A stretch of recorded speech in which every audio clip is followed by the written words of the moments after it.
Me llamo Elba Cordero. Tengo 71 años. Llevo casi 40 años viviendo en la misma casa, en la calle de las Jacarandas, en Guadalajara.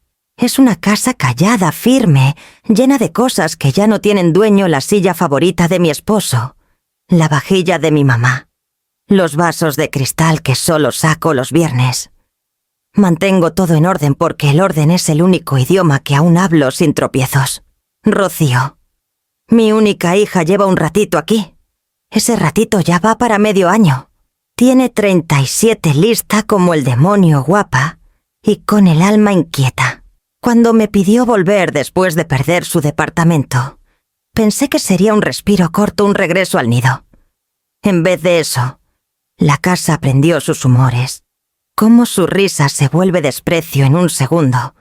Cómo el olor a vino la anuncia antes que sus pasos. Esa noche de viernes arrancó igual que todas. Asé un pollito, cocí zanahorias al vapor y serví una copa de tinto para cada una. El mantel estaba planchado. Usé los cuchillos de plata que mi esposo pulía antes de cada fiesta. Intentaba, como siempre, recordarle que hay cuidados que no hacen ruido. Rocío llegó tarde con el celular pegado a la oreja, gritándole a alguien que no veía. Tiró la bolsa en el sillón, fue directo al bar y llenó su copa hasta el borde. Cuando se sentó, sus ojos tenían ese brillo húmedo que ya me sabía de memoria. Comimos en ese silencio incómodo que se mete entre quienes se quieren mal.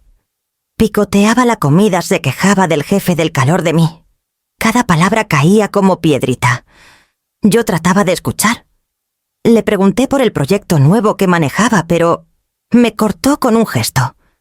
Cuando vació su copa, la extendió sin mirarme. Más dijo. Alcancé la botella y me detuve. «Ya tuviste bastante por hoy, mija». Su mano se quedó en el aire. Parpadeó lento, como asegurándose de lo que oyó. Luego su boca se torció en una sonrisa que nunca le había visto. «Las sirvientas no deciden qué es bastante», soltó. Las palabras quedaron flotando pesadas y agrias. Sentí que algo dentro de mí, algo blando y maternal, se rompía. «Yo no soy tu sirvienta», le dije bajito. La copa voló más rápido que mi pensamiento. Me dio en la sien con un crack y por un segundo creí que el ruido venía de otro lado. El vino me chorrió por la cara picando al mezclarse con el corte fino bajo el ojo. La mano de Rocío seguía alzada cuando mi yerno se metió entre nosotras. Recuerdo su voz baja y asustada, la respiración entrecortada de ella y el olor a alcohol que de pronto se volvió dulce en el aire. No grité. Solo tomé la servilleta, la apreté contra la sien y sentí la sangre caliente empapando la tela. Me levanté firme pero temblando y dije lo único que tenía sentido. «Creo que la cena se acabó». Caminé al baño con la servilleta bien apretada, el sonido de cristales rotos, siguiéndome como pasos. El espejo del baño me devolvió a una desconocida manchada de vino, de sangre y demasiado serena. El corte en la sien era pequeño pero constante, delgado como trazo de pluma. Abrí la llave del agua fría y dejé que corriera hasta entumecerme los dedos. El primer enjuague quemó. Apreté una toalla limpia contra la herida y vi el rosa filtrarse en el algodón. Detrás la casa estaba en silencio, salvo por un leve tintineo Rocío tropezando con la mesa del comedor. Luego su risa quebrada e insegura y el susurro bajo de Elías. Sus voces se mezclaban con el zumbido del aire acondicionado. Cerré la puerta y respiré. Conté hasta 5. Eso les decía a los testigos cuando se ponían nerviosos en el juzgado. Respiren primero. Las palabras vienen después del control. Saqué el botiquín pequeño del gabinete. Mientras el antiséptico escocía, repasé cada segundo sus ojos entrecerrados, el chasquido de su muñeca, el instante en que la copa salió volando.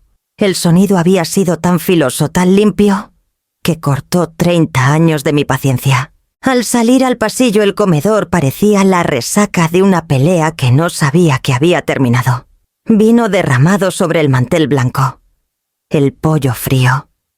Pedazos de cristal atrapando la luz del techo como lágrimas congeladas. Elías estaba al pie de la escalera, pálido y sacudido. No lo hizo con intención, dijo bajito. Sé exactamente qué quiso hacer, respondí. Se frotó la frente. Por favor, doña Elba, es que ha tenido una semana dura. Me aventó un vaso a la cara. Mi voz no subió. Bajó más firme. Eso no es duro, eso es violento. Bajó la mirada avergonzado. Arriba se oyó un portazo. Volví a la mesa. La toalla que tenía en la sien ya se secaba tiesa en mi mano. Los viejos hábitos me guiaron más que el coraje. Saqué 2 bolsas de cierre del cajón de la cocina, las mismas que usaba hace años, para archivar pruebas en juicios de sucesiones. Me agaché despacio recogiendo cada pedazo de cristal roto. Los filos brillaban en mi palma. Uno aún tenía una raya roja. Elías se quedó helado en la puerta mientras yo fotografiaba la mesa, las manchas, los fragmentos. ¿Lo estás documentando? Sí, dije. Alguien tiene que hacerlo. Hablaré con ella mañana. Se disculpará. No respondí quedito. Mañana es muy tarde. No me siguió cuando fui a mi estudio. Mi viejo teléfono estaba en el escritorio, junto a un montón de correos sin abrir. Me limpié las manos y busqué el número de emergencias no urgentes que marcaba casi por instinto en mis tiempos de trabajo. La voz de la operadora fue clara y cortés. Policía de Guadalajara. ¿En qué puedo ayudarle? ¿Soy Elba Cordero en la calle Jacarandas 841? Dije. Mi voz me sorprendió tranquila, profesional, el tono que usaba para leer juramentos en tribunales. Quiero reportar una agresión. La operadora preguntó si necesitaba atención médica. Le dije que no. Solo documentación, que viniera un oficial a tomar la declaración preferiblemente por la mañana. Prometió mandar a alguien después del amanecer. Cuando colgué la casa se sintió enorme, las paredes respirando quedito a mi alrededor. Arriba la puerta de Rocío se abrió y cerró otra vez. Escuché sollozos ahogados suyos. O de Elías no supe. Me senté al escritorio, abrí una libreta amarilla y anoté la fecha, la hora, la descripción de los hechos. Mi letra seguía precisa. Cada palabra me calmaba un poco más. A medianoche el piso estaba limpio, los cristales guardados en bolsas, el reporte redactado. La herida había dejado de sangrar. Apagué la luz de la cocina dejando solo la lámpara del pasillo encendida, un pequeño círculo de orden en una casa que ya no se sentía segura. Me quedé ahí sentada esperando la mañana y el golpe que haría todo oficial. El golpe llegó apenas pasadas las 7. Llevaba 1 hora en la mesa de la cocina con una taza de café intacta, enfriándose junto a la toalla doblada que usaba de vendaje. El sonido de la puerta me sobresaltó aunque lo esperaba. Por el vidrio vi a un hombre alto de uniforme, canas en las sienes, porte recto pese a la hora. Al abrir inclinó la gorra. «Buenos días, señora. Oficial Ramírez, policía de Guadalajara. ¿Llamó anoche por un reporte de agresión?» «Sí. Pase, por favor». Sus botas resonaron suaves contra el azulejo al entrar al vestíbulo. Su mirada fue directo a mi sien, donde el moretón empezaba a volverse violeta opaco. «¿Ahí pasó?», preguntó. Asentí. Aquí mismo en la mesa. Me siguió al comedor.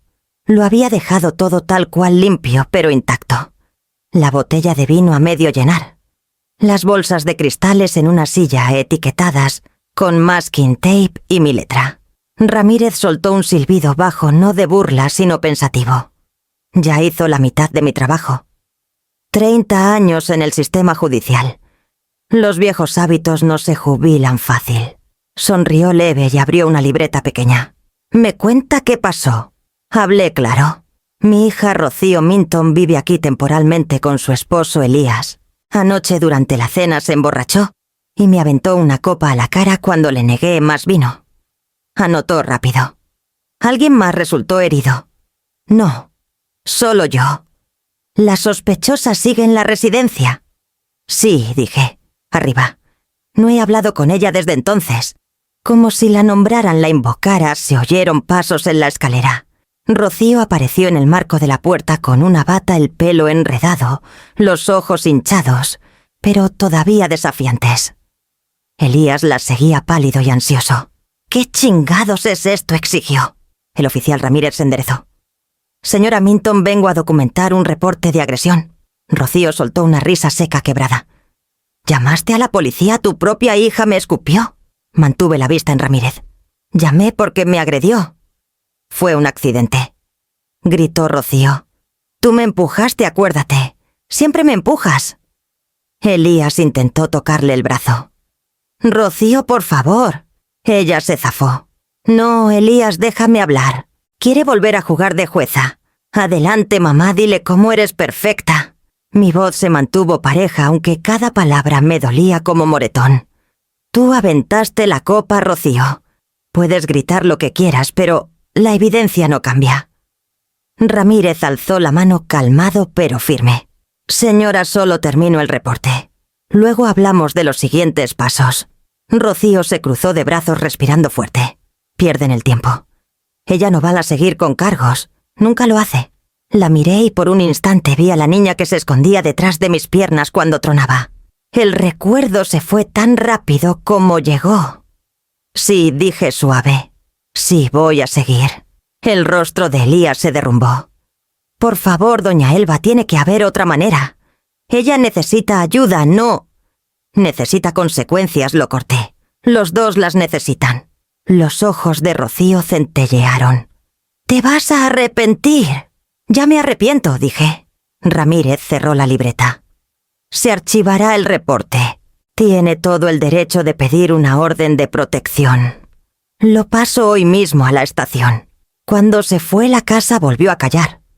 Rocío subió furiosa dando un portazo. Elías se quedó un momento más partido en dos y luego la siguió. Me quedé junto a la puerta abierta hasta que el sonido del patrullero se perdió en la calle. La luz de la mañana se estiraba por el piso brillante e implacable. Cerré la puerta, eché el cerrojo y por fin dejé que me temblara la mano. Para cuando salió el sol al día siguiente, la casa ya parecía sala de espera, callada, tensa, conteniendo la respiración. Me había despertado a las 4 sentada en la barra de la cocina con el reporte policial abierto frente a mí.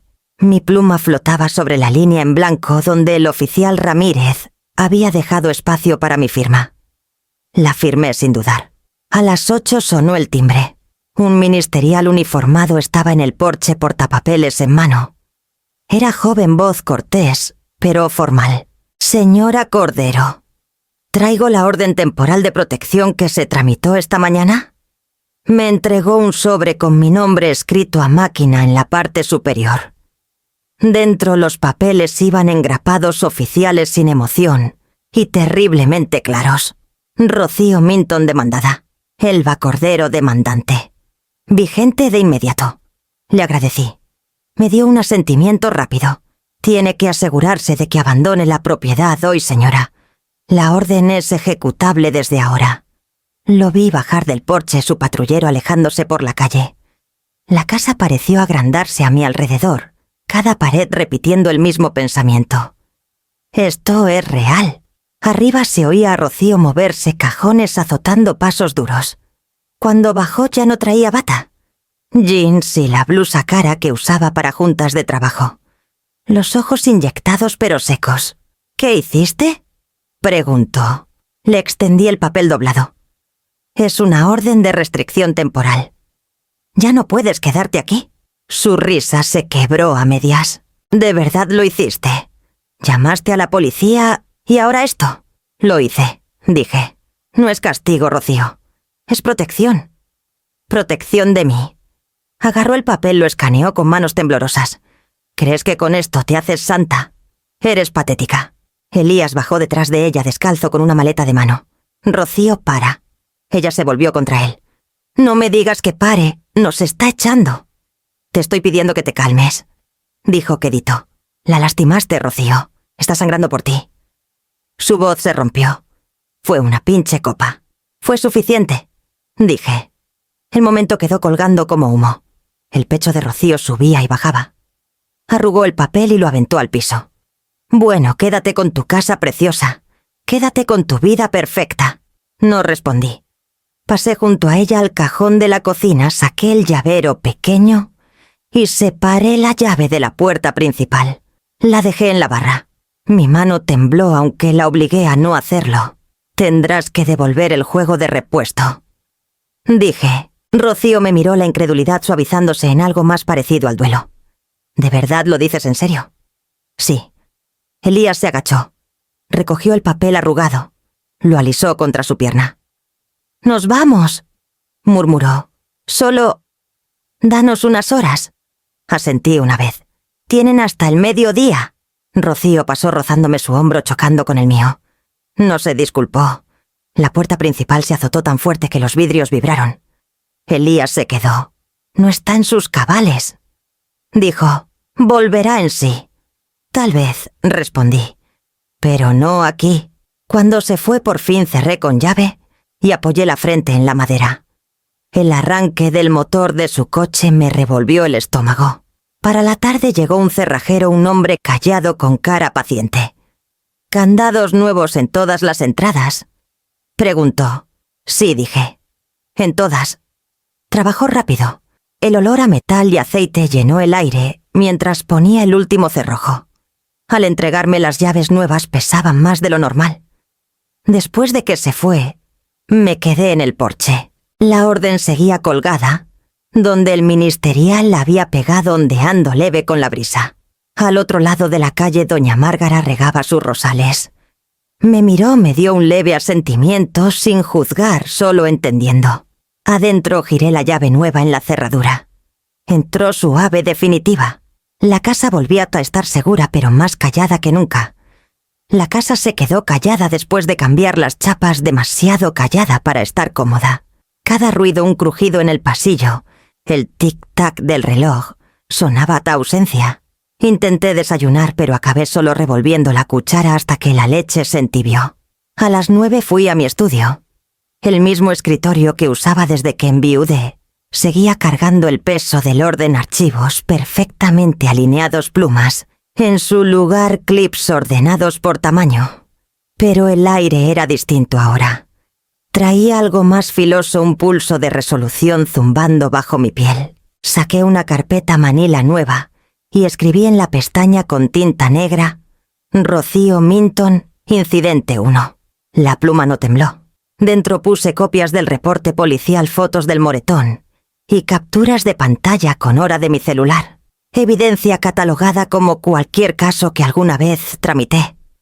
Pero esta vez, el nombre de arriba no era de una extraña. Me quedé mirando ese nombre un rato largo antes de tomar el teléfono. Julián Ponce, contestó una voz profunda y algo ronca por el sueño. Julián, soy Elba. Pausa, luego calor. Caray, ¿cuánto tiempo? 6 años. 8, dije. Y no te llamaría si no fuera importante. Me imaginé. Su tono cambió al instante profesional. ¿Qué pasa? Miré la carpeta otra vez. Es mi hija. No habló de inmediato. Tienes que decirme en qué lío anda antes de saber cómo ayudarte. ¿Me agredió? Dije claro. Hay reporte policial. Está bajo orden de restricción temporal desde esta mañana. Otro silencio largo. Lo siento, Elba. Estás bien, lo estaré. Pero hay más. Lleva meses viviendo aquí con su esposo. Sus finanzas nunca cuadraron. Cuentas atrasadas, tarjetas siempre al límite. Quiero saber qué oculta. Cuentas bancarias, deudas, lo que sea. ¿Buscas palanca o respuestas?, preguntó suave. Las dos, dije. Pero sobre todo la verdad. Suspiró. Va, puedo hacerlo. Mándame lo que tengas: nombre completo, fecha de nacimiento, patrón, dirección. Lo mantengo discreto. Gracias, dije. Te hablo antes del fin de semana. Y Elba, ten cuidado. Si está en picada, hurgar puede empeorar las cosas. Ya viví cosas peores, le dije. Luego colgué. La mañana pasó mientras llenaba formatos, imprimía estados de cuenta de tarjetas compartidas y armaba una línea del tiempo desde que volvió hasta el ataque de anoche. Cada fecha, cada nota era un clavo en el ataúd de la negación. Al mediodía, doña Márgara tocó suave la puerta. Traía un plato cubierto con aluminio. «¿Hice pan de elote?», dijo. «Te vi cansada ayer». Lo tomé con una sonrisa pequeña. «Gracias, Márgara». Sus ojos se detuvieron en el moretón. «Escuché gritos esa noche. No sabía que era tan grave». Ya se fue, dije. La policía lo manejó. Márgara asintió callada. Eres fuerte, Elba, pero fuerte no significa sola. Lo sé, dije aunque no estaba segura. Cuando se fue, el olor a pan tibio llenó el estudio. Puse el plato junto a la carpeta y me senté de nuevo. El resto del día transcurrió en movimientos medidos: etiquetar, ordenar, escanear. Llamé al banco para congelar la tarjeta secundaria que Rocío usaba para emergencias. El gerente confirmó varios retiros recientes, que no reconocía cantidades pequeñas pero constantes. Pedí que me mandaran estados impresos. Cuando el cielo se volvió oro pálido por la ventana, la carpeta ya estaba lo bastante gruesa para sostenerse sola. La guardé en el gabinete bajo casos activos. No era venganza lo que armaba. Era un registro, algo sólido en una casa que se había vuelto frágil de la noche a la mañana. Antes de apagar la luz volví a mirar la etiqueta. Rocío Minton. Incidente 1. Habría más líneas que agregar, más páginas que llenar. Pero por ahora esta era la primera entrada. El principio del fin de fingir que no veía quién se había convertido mi hija. La mañana después de que Julián aceptara el caso, decidí limpiar el cuarto de huéspedes, el que Rocío y Elías ocuparon medio año. El aire dentro estaba rancio, con un leve aroma a su perfume pegado a las cortinas. Era el mismo olor que me consolaba cuando era niña un rastro suyo, al salir rumbo a la escuela. Ahora se sentía como invasión. Deshice la cama primero doblando cada sábana en un montón en el piso.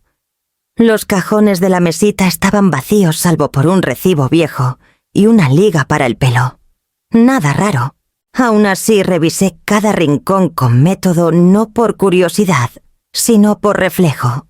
El mismo que me hacía revisar 2 veces las cajas de evidencia antes de cerrarlas. La cajita de joyas estaba en el tocador. Era mía, de madera con bisagra rota, heredada de mi mamá. No la había abierto desde antes de que Rocío se mudara. Al levantar la tapa, la bisagra chilló suave. Dentro, la bandeja de terciopelo tenía el mismo orden, que dejé brazaletes en fila, aretes parejos. Pero el compartimento central estaba vacío. Donde debía estar el prendedor de mi mamá, había un cuadrado de polvo. Me quedé ahí helada, como si mirar lo suficiente lo hiciera reaparecer. Era una pieza oval filigrana de oro alrededor de un camafeo tallado en concha. Mi mamá lo usaba cada domingo hasta el día que murió. Siempre lo vi como prueba de linaje, lo único que pertenecía a todas las mujeres de nuestra sangre. Revisé el piso, el cajón, los rincones del tocador. Nada. Cuando tocaron la puerta casi no lo oí. Era la voz de Elías a través del marco suave y cuidadoso. «Doña Elba, ¿puedo pasar?», me enderecé. «¿Todavía estás aquí? Vine por lo último de Rocío. Se está quedando con una amiga». Me hice a un lado. Entró titubeante mirando la cama deshecha. «Seré rápido». «Llévate lo que sea de ella», dije. «Y deja la llave cuando termines». Asintió y fue al closet. Lo vi sacar perchas del riel, el sonido cortante en el silencio. «Elías», dije quedito. «¿Rocío alguna vez mencionó mis joyas?». Se volvió confundido. «Sus joyas». «¿El prendedor de mi mamá?». Desapareció. Su cara perdió color. No lo he visto.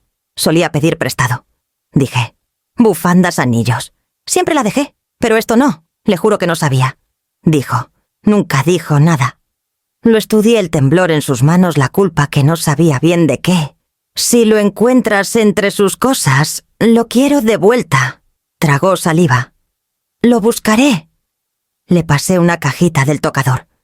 Esto era de ella antes de irse. «Guárdalos y pregunta, pero dile que el resto de mi casa está vedado». Tomó la caja con cuidado.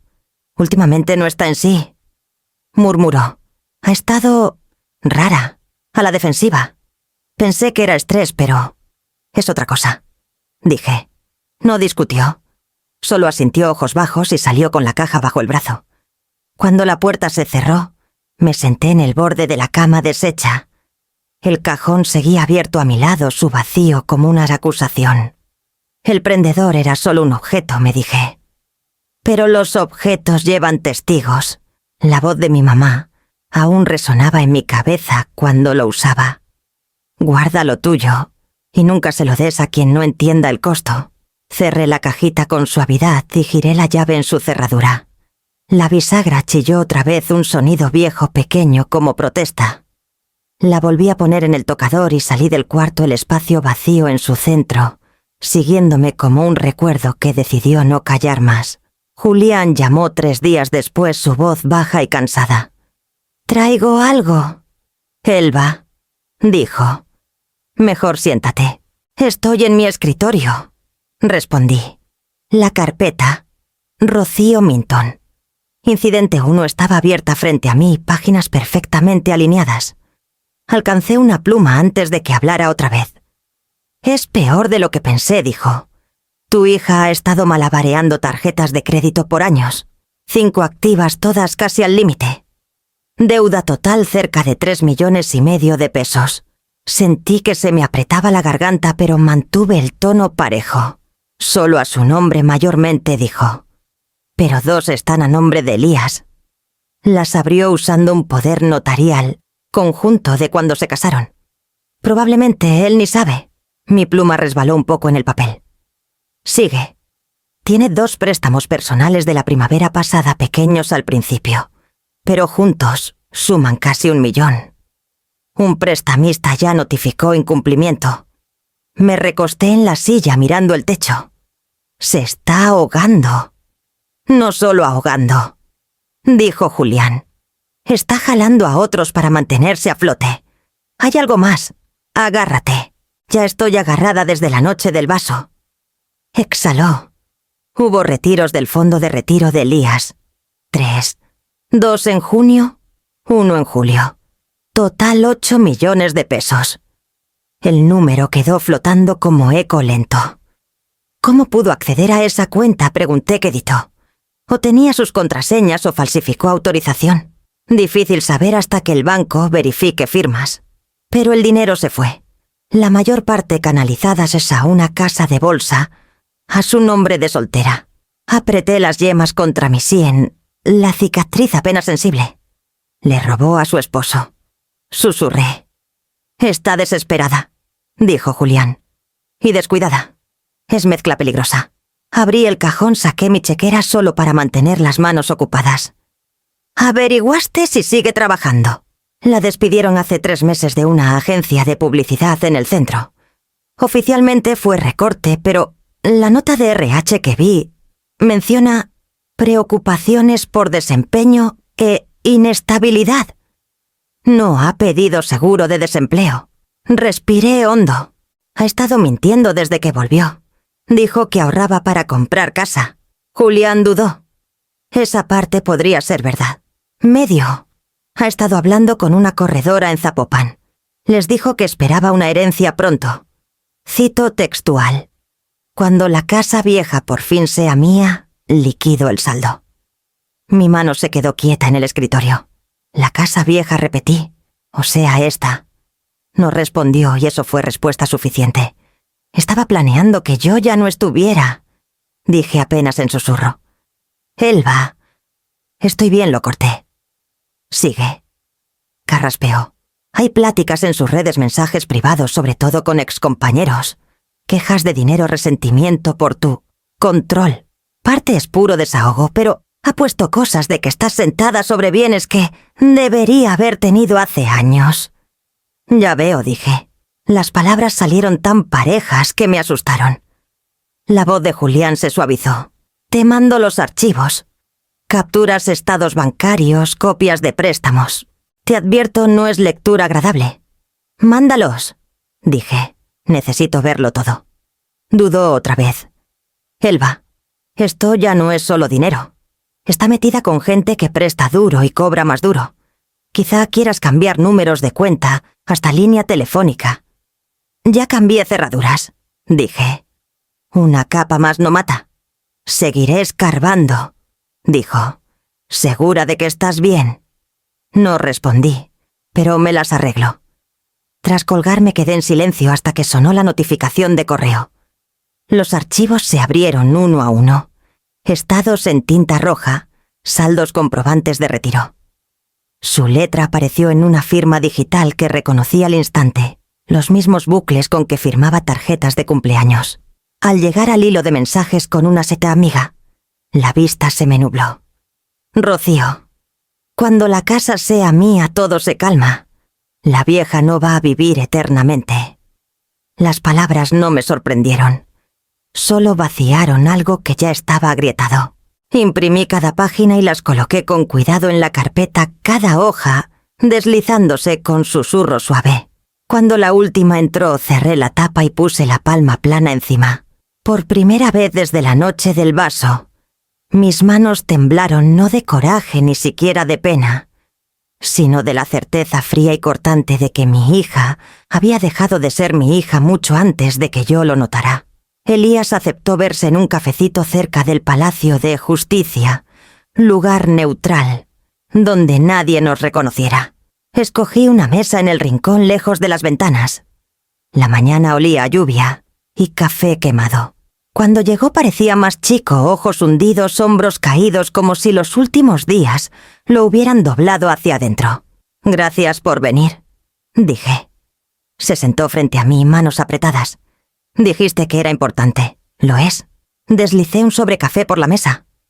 «Mira esto antes de decir nada». Dudó, luego lo abrió. La primera página era el resumen de su cuenta de retiro. Frunció el ceño al leer los números. «Esto no puede ser», susurró. «Faltan 8 millones». Asentí. «Retirados en 3 transferencias, todas autorizadas bajo tu nombre». Parpadeó al papel la confusión dando paso a incredulidad. «Yo no firmé nada». «Lo sé», dije suave. «Contraté a un investigador que rastreó las operaciones. Se iniciaron desde una casa de bolsa, a nombre de soltera de Rocío». Me miró como tratando de entender otro idioma. «Es imposible». «Ella no».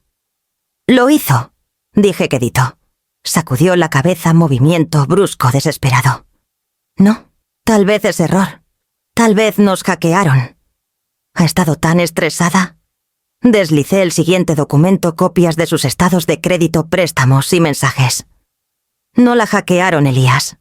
Está endeudada millones y lo ha cubierto con tu dinero». Escaneó los impresos su cara, perdiendo color. «Estos cargos, joyas, hoteles, boletos de avión. Yo nunca vi nada de esto». «Lo escondió», dije. «Y te mintió». Apartó los papeles, respiración entrecortada.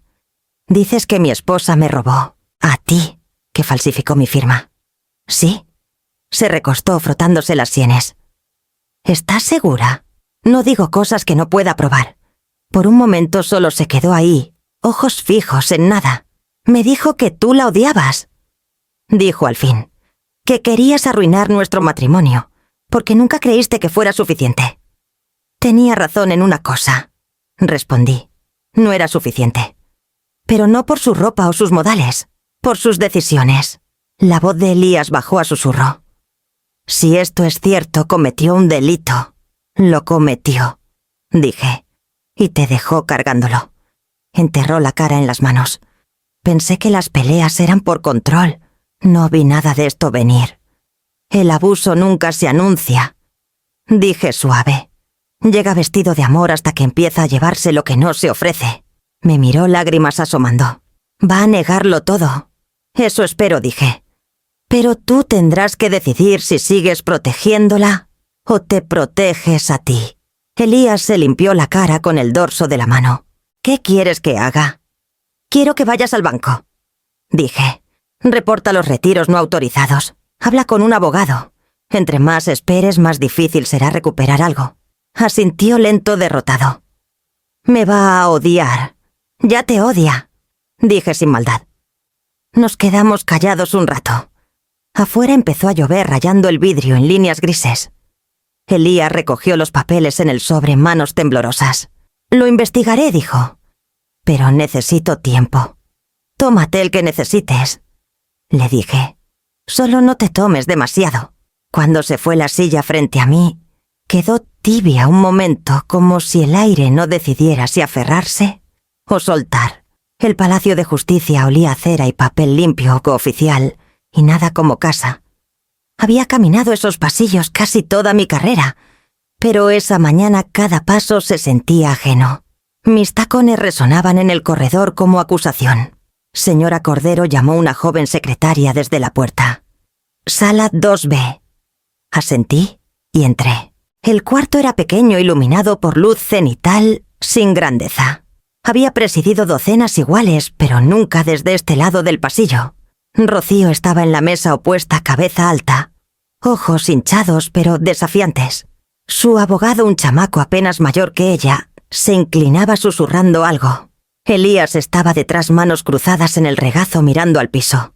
La jueza Celeste Moro entró sin preámbulo. La conocí de colega cuando aún aprendí aquí a equilibrar empatía y autoridad. Ahora su cabello gris enmarcaba un rostro que no daba nada. «Expediente 8712», anunció la secretaria. Elba Cordero contra Rocío Minton. La jueza asintió. «Comencemos». El fiscal resumió el incidente. La cena, el vino, el vaso, el corte. Presentó las fotos, mi declaración, el reporte del oficial. Su voz era firme, casi despegada. Cuando le tocó a Rocío, su abogado se puso de pie.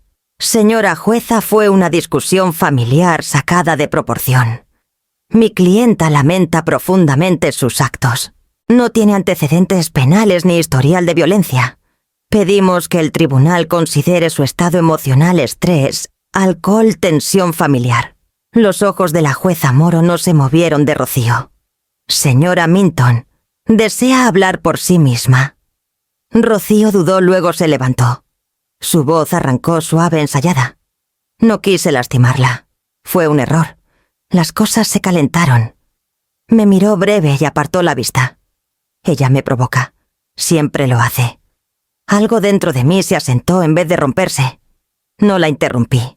La jueza se volvió hacia mí. «Señora Cordero puede responder». Me levanté despacio. «Señora jueza, pasé 30 años en salas como esta. Sé la diferencia entre un error y un patrón. Mi hija tiene un genio que se niega a enfrentar. Presenté esta denuncia no por castigo, sino por protección». Rocío soltó una risa baja. «¿Protección? ¿De mí?» El mazo de la jueza golpeó una vez seco. «Señora Minton, sin interrupciones». Seguí. La alojé cuando perdió su trabajo. Cubrí sus cuentas cuando dijo que batallaba. Le ofrecí paz. Ella ofreció violencia. No voy a vivir con miedo de alguien que confunde amabilidad con control. Al sentarme, mi pulso se calmó por primera vez en semanas.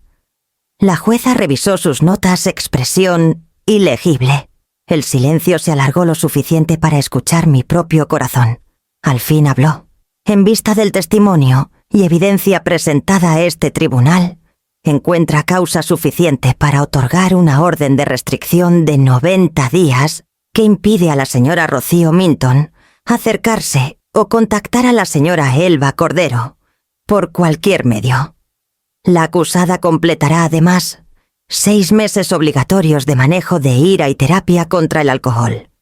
Se emite además una restricción de acceso a la propiedad, cuentas financieras o efectos personales de la demandante. Las palabras cayeron limpias y finales como puertas cerrándose una tras otra. Rocío se levantó de golpe. «No puede hablar en serio», le dijo a la jueza. «Es mi madre». El tono de la jueza Moro se mantuvo calmado. «Precisamente por eso existe esta orden». Su abogado le jaló la manga susurrando que se sentara, pero lo ignoró. «Me estás arruinando la vida», me gritó. No dije suave, me estoy salvando la mía. El ministerial avanzó, mano ligera en su hombro. La jueza levantó la sesión. Papeles firmados, sellos puestos, y el mundo volvió a callar. Afuera de la sala Elías me alcanzó. Doña Elba dijo con voz temblorosa: «Yo no sabía que llegaría a esto».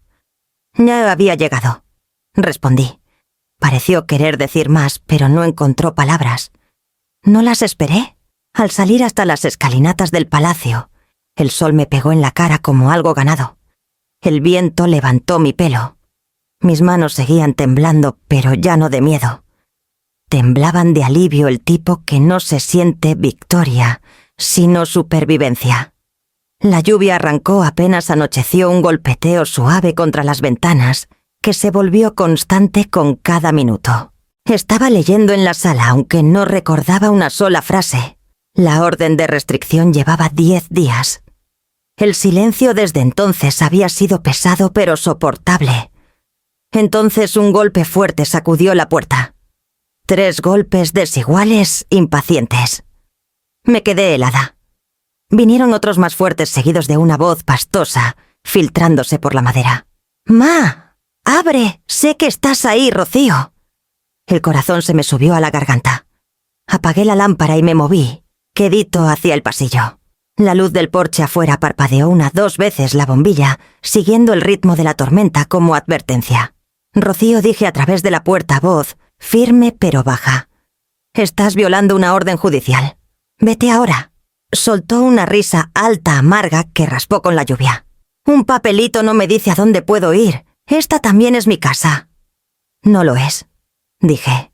La manija se sacudió con violencia. «¿Cambiaste las cerraduras?», gritó. «¿Crees que con eso estás a salvo? Estoy llamando a la policía». «¿Ya chilló? Diles que tu hija vino a verte. Diles cómo me arruinaste la vida». Mis dedos temblaron mientras marcaba. La voz calmada de la operadora respondió. Di mi dirección y dije: «Claro, violación de orden de protección. Peligro inminente». Afuera, Rocío pateó la puerta. El sonido retumbó como trueno. «Siempre eliges la ley antes que a mí», gritó. «Siempre las reglas, la evidencia, el show de la perfecta Elba Cordero». Sus palabras se deshicieron en sollozos. «No quise hacerte daño esa noche, solo quería que me vieras». Apoyé la frente en la pared. «Te veo». Rocío, susurré, más para mí que para ella. «Eso es lo que duele». Faros se encendieron al fondo de la calle. 2 patrulleros avanzaron lento, luces rojas y azules rebotando en el asfalto mojado. Las luces de los porches vecinos se prendieron una a una. Doña Márgara, al otro lado los vecinos de junto. Siluetas llenaron las ventanas. La voz de Rocío flaqueó cuando los oficiales se acercaron. «Los llamaste, tuve que hacerlo. Siempre tienes que ganar», lloró. «¿Hasta ahora? Aléjese de la puerta», ordenó un oficial. Su tono era firme pero no cruel. «Manos donde las veamos. Solo querías hablar con ella», gritó Rocío. «Es mi madre, y usted está bajo orden judicial de no estar aquí», dijo el oficial. «De la vuelta, señora». La lluvia le corría por la cara mezclándose con rímel y lágrimas. «Está mintiendo sobre todo», dijo Rocío, voz temblorosa. «No entienden, ella me hizo así». La guiaron al patrullero. No se resistió solo. Sollozó palabras saliendo en pedazos. Díganle que no quise». Uno de los oficiales se volvió hacia mí. «Ya está allí a salvo, señora. La llevaremos por violar la orden». Asentí, aunque la garganta me apretaba demasiado para hablar. Cuando se fueron, el vecindario quedó callado salvo por el rumor suave de la lluvia en los techos de lámina. La luz del porche parpadeó otra vez, luego se estabilizó en brillo constante. Salí el aire húmedo frío contra mi piel. La calle brillaba huellas de llantas relucientes tras el patrullero. Aún veía el rostro de Rocío reflejado en la ventanilla trasera, furioso, perdido, pequeño. Doña Márgara llamó suave desde el otro lado. «Elba, ¿estás bien?» «Sí», dije, y lo decía en serio. Adentro cerré con llave y me quedé junto a la ventana. La lámpara del porche ardía brillante e inquebrantable. Su resplandor se extendía por el barandal, por los escalones donde Rocío había estado, por los charcos que dejó. Me quedé ahí hasta que las sirenas se desvanecieron por completo, hasta que solo quedó el sonido de la lluvia constante, limpiadora absoluta. Entonces susurré al silencio. Se acabó. La lámpara no volvió a parpadear. Julián llamó otra vez al final de la tarde. Su tono me dijo todo antes de las palabras. «Traigo más, Elba», dijo quedito. «Y no te va a gustar». «Ya no me gusta», respondí. «Dime». Exhaló, papeles crujiendo de su lado. 2 casos previos, ambos acuerdos sellados. Uno en Monterrey hace 5 años, otro en Ciudad de México 3 años después. Mismo patrón. Fraude financiero ligado a parejas íntimas escalando a violencia al confrontarlos. Apreté más el teléfono. «Seguro es ella, positivo. Misma fecha de nacimiento. Misma letra en documentos de préstamo». Usó su apellido de soltera la primera vez. El de casada la segunda. Cerré los ojos. ¿Cuáles fueron los cargos? En Monterrey abrió líneas de crédito a nombre de su novio, las Maxio, y vació sus ahorros. Él puso denuncia, pero la retiró después de que ella accedió a devolver parte. Y Ciudad de México dudó. Ese se puso físico. Otro pareja hombre mayor. Él presionó cargos después de que ella le aventó una botella de vino en una discusión por dinero desaparecido. El caso terminó en acuerdo civil sin condena, pero hay una orden de restricción aún vigente. Me hundí en la silla más cercana. Entonces esto no es nuevo, no dijo Julián suave. Es un ciclo. Encanto, dependencia, control financiero, explosión. Luego se muda, empieza de nuevo. Un silencio se estiró entre nosotros, pesado como piedra. Pensé que la crié mejor, dije al fin. Mi voz apenas salió. ¿La criaste? Respondió. Pero a veces lo que damos se vuelve el arma que aprenden a usar. La línea quedó callada salvo por el zumbido leve de la distancia. ¿Elías sabe algo de esto? Pregunté. Aún no. Te lo digo si quieres. No dije. Merece oírlo de mí. Elba escucha. ¿Hay algo más? Claro que sí, murmuré. Ha estado contactando a un abogado de Ciudad de México, el mismo que negoció su acuerdo anterior. Probablemente busca otro trato. Quizá quieras prepararte. Que negocie consigo misma, dije. Ya terminé de pagar sus lecciones. Julián calló un momento más. Suenas más cansada que enojada. He sido las dos, dije. Ahora solo... Estoy despierta. ¿Quieres que siga escarbando? No, ya hiciste suficiente. Solo necesitaba la verdad, no más fantasmas. Dudó antes de colgar. Te marco la próxima semana. ¿Va? ¿Va? Dije, aunque ninguno creía que el descanso llegaría pronto. Al colgar la casa se sintió más chica, como si el aire hubiera aprendido su nombre demasiadas veces. Caminé al archivero, abrí el cajón marcado Caso Rocío y deslicé los nuevos reportes que Julián había mandado por correo. 2 pestañas nuevas, Monterrey, 2018. Ciudad de México, 2021. Mi mano tembló al cerrar el cajón. No sentí victoria ni alivio, solo el dolor sordo del reconocimiento. Esto no era una caída. Era una repetición ensayada y perfeccionada con los años. Y en algún lugar profundo, bajo el enojo y el cansancio, la lástima aún parpadeaba el último instinto de madre, negándose a morir, aunque todo lo demás ya lo hubiera hecho. La oficina de Daniela Vega olía leve a limpio y café quemado. 2 cosas que hablaban de horas largas y trabajo duro. Era más joven de lo que esperaba. Ojos filosos con una calma que no venía de suavidad, sino de precisión.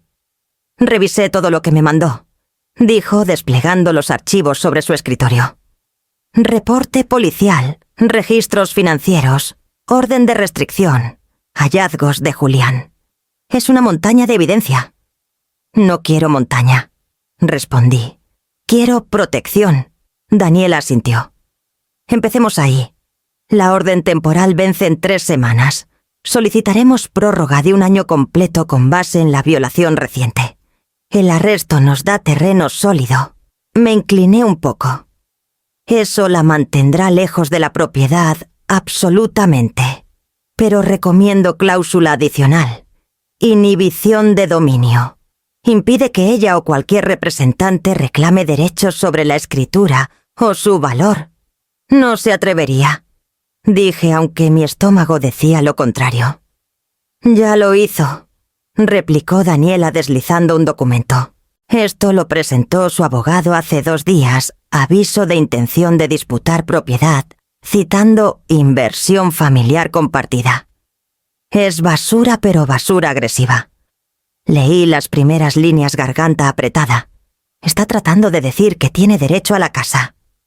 Te está probando, dijo Daniela pareja. Gente como tu hija encantadora, impulsiva, con derechos, cuenta con el cansancio. Si dejas de pelear, ganan por desgaste. No es una mente criminal. Dije, es una muchacha asustada y enojada que ha arruinado cada mano que intentó alimentarla.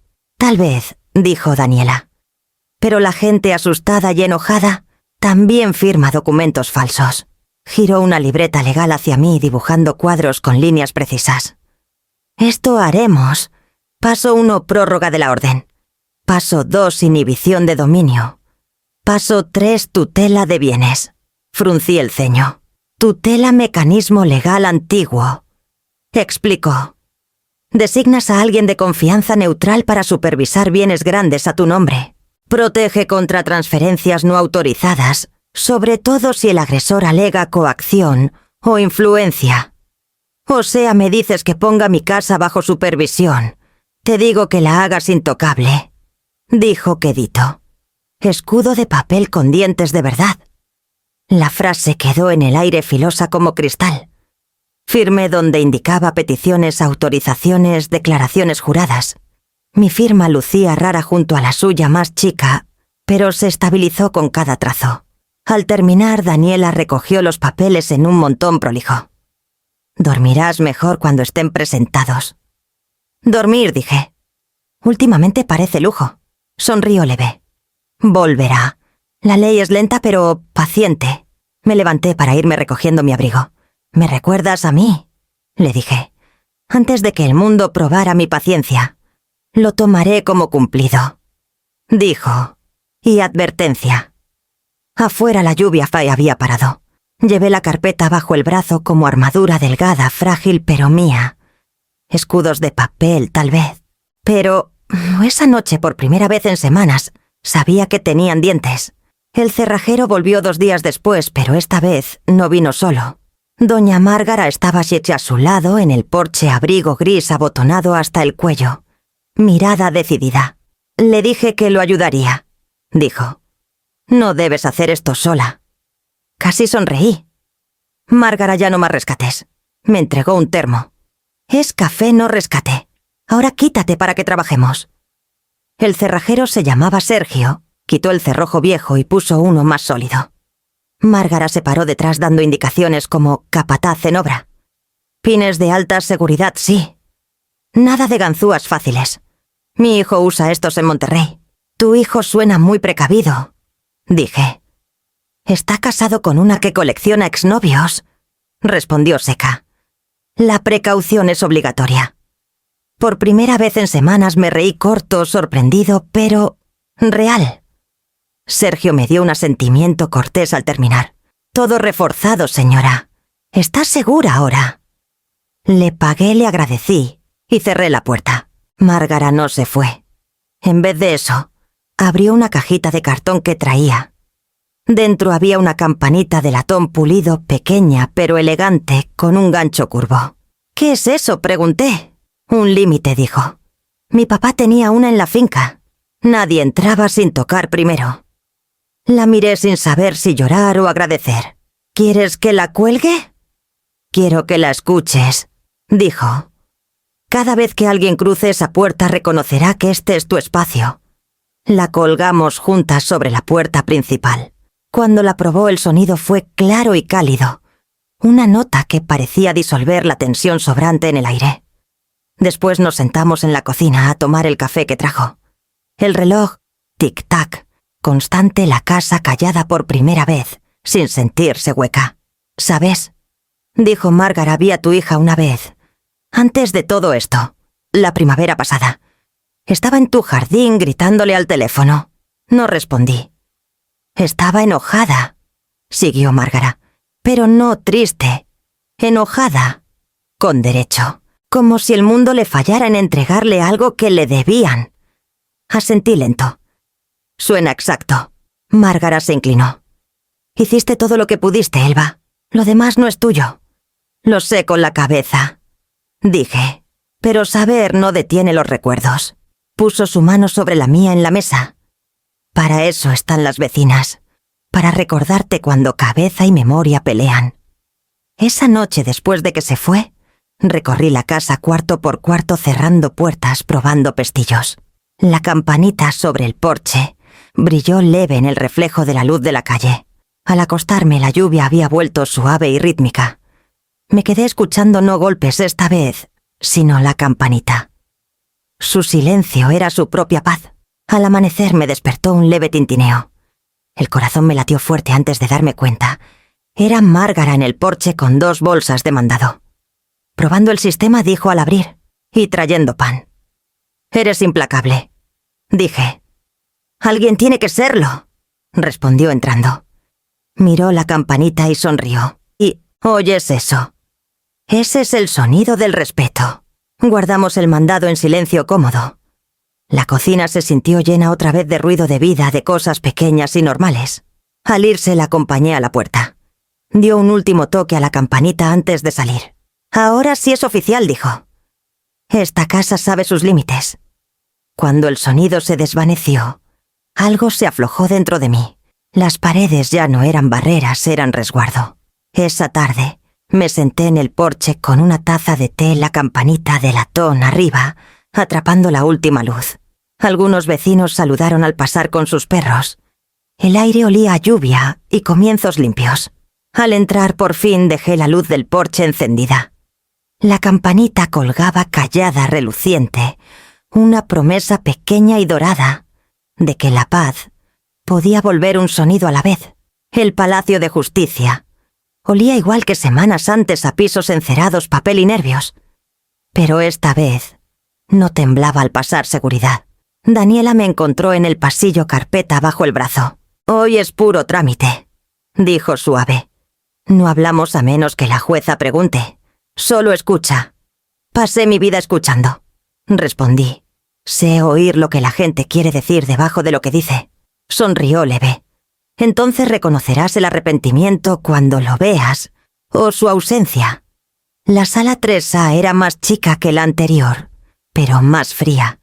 Los bancos estaban llenos de reporteros, policías y algunos curiosos que seguían el caso desde la noche del arresto.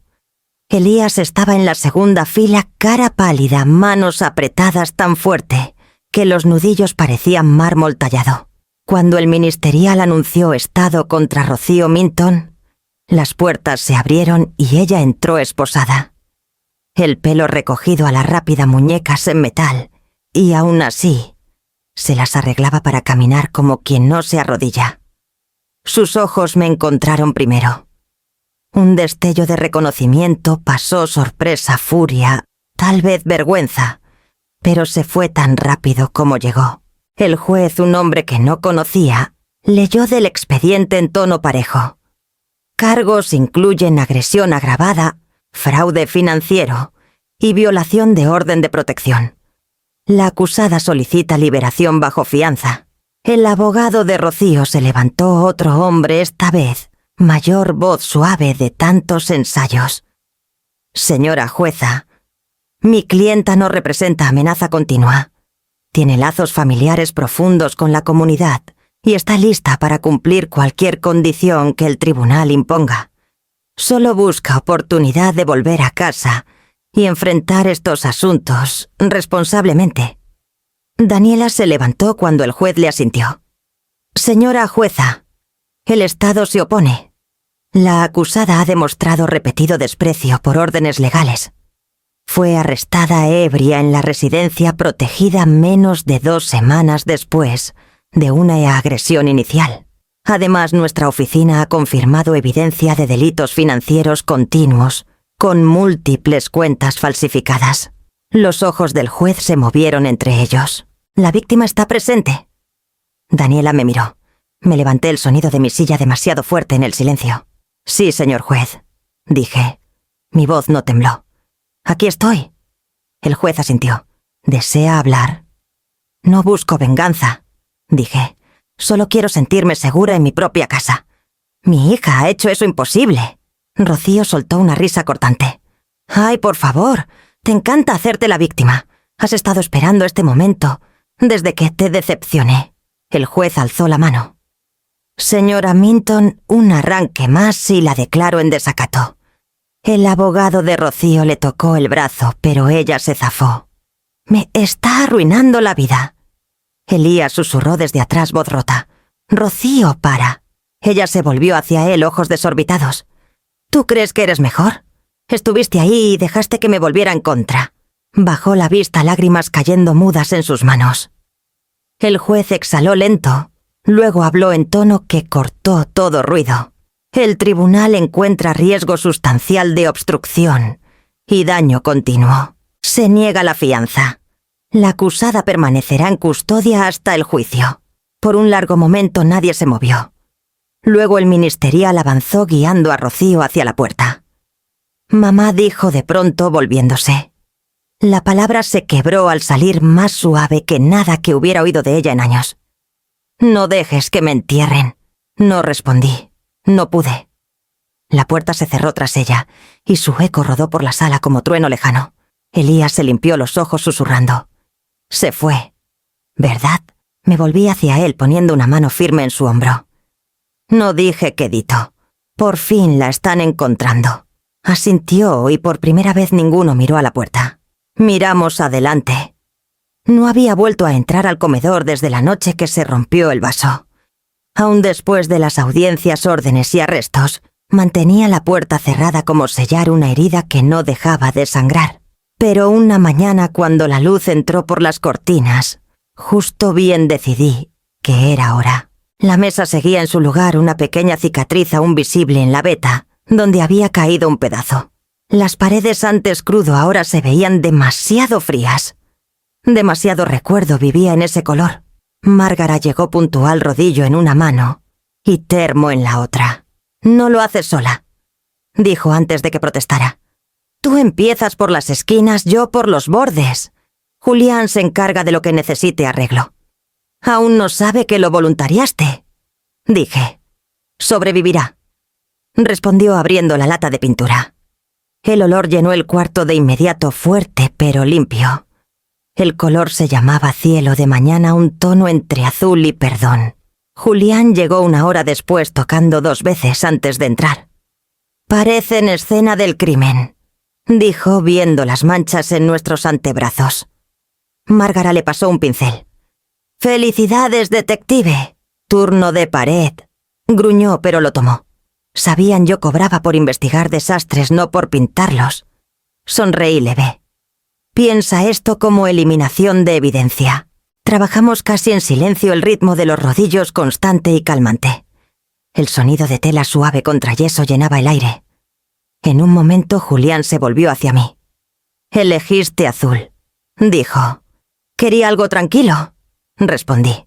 «Algo que no recordara sangre ni gritos». Asintió. «Buena elección». Al mediodía terminamos la primera mano. Márgara sacó los sándwiches que trajo, yo preparé té Earl Grey, el favorito de mi mamá. Nos sentamos a la mesa un rato largo, el color nuevo, rodeándonos como suspiro suave. «Es raro», dije al fin trazando el borde de mi taza. Por meses este cuarto se sintió envenenado. Ahora se siente mío otra vez. Márgara se recostó en la silla. «¿Por qué lo hiciste tuyo? No esperaste permiso». Julián tomó su té callado antes de hablar. «He visto cientos de escenas del crimen. Todas se limpian al final, pero no todas se redimen. No sé si esto es redención», dije. «Tal vez solo reparación». Sonrió leve. «Reparación basta». La plática derivó a cosas más ligeras. El nieto de Márgara entrando a la universidad, Julián, quejándose del perro del vecino. Por primera vez en meses, la risa que salió de mi boca no sonó a otra persona. Después de que se fueron, me quedé en el marco de la puerta mirando lo que hicimos. El cuarto brillaba azul suave, en la luz de la tarde tardía, cada trazo de pintura, escondiendo algo viejo cada capa, prometiendo algo más callado. Volví a poner la mesa solo para mí. Un plato, una taza de té y la campanita que Julián ayudó a Márgara a instalar sobre el porche. Al abrir la puerta para dejar entrar la brisa, la campanita sonó suave. Ya no era sonido de alerta. Era bienvenida. Elías llamó esa noche. Su voz era delgada pero firme. «Supe lo de la pintura», dijo. «Márgara me contó. Dice que está precioso». «Lo está», dije. «Deberías venir a verlo cuando estés listo». Hubo pausa.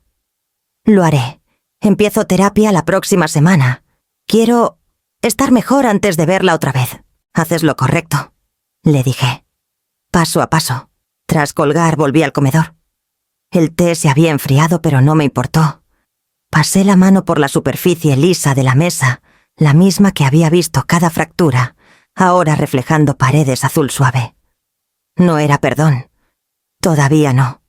Pero era paz pintada capa por capa, ganada en silencio, sostenida en luz, que por fin se sentía amable. Daniela llamó temprano, voz cortada y cuidadosa, el tono de quien entrega verdades que cortan por ambos lados. «Ofrecen acuerdo», dijo. Estaba en la mesa de la cocina, manos alrededor de una taza que llevaba rato fría. «¿De qué tipo?» 2 años en prisión, 3 en libertad condicional», respondió. «Restitución total de pérdidas documentadas y cláusula permanente de no contacto. Si aceptas, no hay juicio. Nada de testimonio, nada de contrainterrogatorio». Dejé salir un suspiro lento. «O sea, se declara culpable». «Sí», dijo Daniela. «Está lista para firmar. Su abogado cree que no sobreviviría a un juicio». Por un momento miré la superficie sin vapor de mi café. Intenté imaginar a mi hija en una sala otra vez, en ese mismo uniforme naranja, muñecas, atadas, ojos como tormentas. «Merece la sentencia», dije quedito. «Merecer y necesitar no siempre son lo mismo», respondió Daniela. «Así obtienes cierre sin otro espectáculo». La palabra cierre resonó frágil como cristal.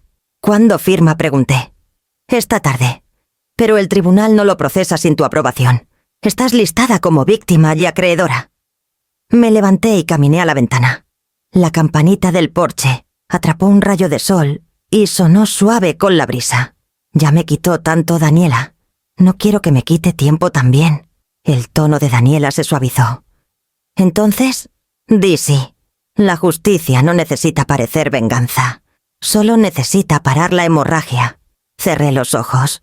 «Va», dije. «Diles que acepto». Dudó. «Segura sí». El resto del día pasó en silencio. Al mediodía entré al comedor, el ahora azul cielo, y pasé la mano por el borde de la mesa. El color aún guardaba paz, pero debajo había algo más pesado. A media tarde Daniela llamó de vuelta. «Listo». La jueza aprobó el acuerdo. 2 años, 3 de condicional. Cumplirá en penal estatal. «¿Dijo algo?», pregunté. «Solo una frase», dijo Daniela. Le dijo a la jueza: «No la culpo». Eso me atrapó algo en la garganta. «Y yo no me culpo», susurré. Daniela pausó antes de responder. «Ahí empieza la sanación». Tras la llamada salí. El aire olía a lluvia, otra vez siempre lluvia en los puntos de giro. Me senté en los escalones del porche viendo la luz cambiar al otro lado de la calle. Márgara pasó poco después con una canasta de roles frescos. Supe que el acuerdo pasó. Dijo: «¿Estás bien?» «Estoy aliviada», respondí. «No feliz, solo aliviada». Asintió sentándose en el escalón a mi lado. «Con eso basta por ahora». Nos quedamos ahí juntas en silencio, escuchando la campanita balancearse suave sobre la puerta. Al irse me quedé un rato más dejando que el silencio se asentara. Pensé en Rocío firmando su nombre en ese acuerdo, la misma letra ondulada que le enseñé a los 9, el mismo floreo que usaba en tarjetas de cumpleaños. Ahora era tinta en papel otra vez, otro registro, otro fin. Susurré a la luz que se desvanecía. Se acabó, Rocío. Esta vez, de verdad. La campanita dio un último toque suave, como si estuviera de acuerdo. Pasaron 6 meses antes de que me diera cuenta de que ya no revisaba las cerraduras 2 veces cada noche. La casa ya no se sentía fortaleza. Se sentía hogar otra vez. Uno que construí, perdí y reconstruí en otros términos. La lámpara de latón sobre el porche llegó en un paquete pequeño regalo de Márgara y Julián. La inscripción atrapó la luz de la mañana al abrirla. Construida con límites. Mantenida con respeto. Reí suave al leerla, mitad diversión, mitad dolor. Julián ayudó a instalarla ese fin de semana. Simbólico, dijo, apretando el último tornillo. «Es práctico», respondí. «Los símbolos solo funcionan si alumbran». Al encenderla, el resplandor se extendió por los escalones del porche y tocó la campanita que colgaba al lado. Los dos sonidos, el timbre y el zumbido, parecían hechos para estar juntos. En los meses desde el acuerdo, la vida tomó ritmo más callado. Empecé a dar voluntariado en el centro comunitario, 2 veces por semana liderando un grupo pequeño llamado Manos Seguras. Nos reuníamos en un salón amplio y luminoso, donde la mitad de las sillas las ocupaban mujeres de mi edad, el resto, hombres que también habían perdido dinero, confianza, orgullo. Esa tarde me senté con ellos explicando cómo congelar líneas de crédito, monitorear cuentas y tramitar poderes notariales de protección. No asuman que el amor los protege. Les dije suave, la protección también tiene que vivir en papel. Tras la sesión, una mujer llamada Lorena se quedó. ¿Tu hija alguna vez te perdonó?, preguntó. La miré pareja. Esa no es la historia con la que terminamos, asintió. Y tú sigues aquí. Eso me da esperanza. La esperanza está permitida, dije. Solo asegúrate de que guarde recibos. Al volver a casa esa tarde el cielo era violeta suave. Preparé té, abrí la puerta principal y salí al porche. La lámpara brillaba constante, derramando calor sobre el barandal. Un coche pasó por la calle, el sonido desvaneciéndose en el canto de las chicharras. Elías había escrito una vez carta breve enviada por Daniela. Decía que se mudaba a Socayo, empezando de cero en terapia. No mencionó a Rocío más que en una frase. Está cumpliendo su condena. No necesitaba más. Márgara pasaba cada pocos días, a veces con pan, a veces solo a platicar. La primera noche que vio la lámpara nueva sonrió. «Te queda», dijo. «Le queda a la casa», respondí. Se ha ganado su paz. Ahora sentada bajo ella tracé las palabras grabadas con la yema. El latón estaba tibio por la bombilla. Susurré construida con límites. Mantenida con respeto. La frase ya no sonaba a su regla, sonaba a bendición. Tomé un sorbo de té y miré la calle callada. La lámpara alumbraba los escalones del porche llegando justo hasta la reja, donde el mundo empezaba y terminaba cada día. Tal vez perdí una hija. Dije suave, pero conservé mi paz. La campanita sobre la puerta se balanceó una vez con la brisa nocturna, una nota clara y gentil, y la luz se quedó encendida.